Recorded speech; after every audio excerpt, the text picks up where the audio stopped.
no modo de sentir e de pensar. Agora vocês passarão para a próxima fase, os votos. Ninguém esqueceu os votos, né? Então vamos aos votos. Fiquem de frente um para o outro e preparem-se para dar e receber as suas juras de amor. Primeiro você.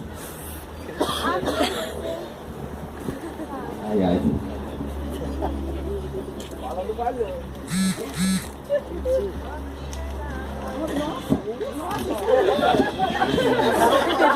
Ainda bem que sou eu que vou ler, que minha letra é horrível, então não só eu vou entender.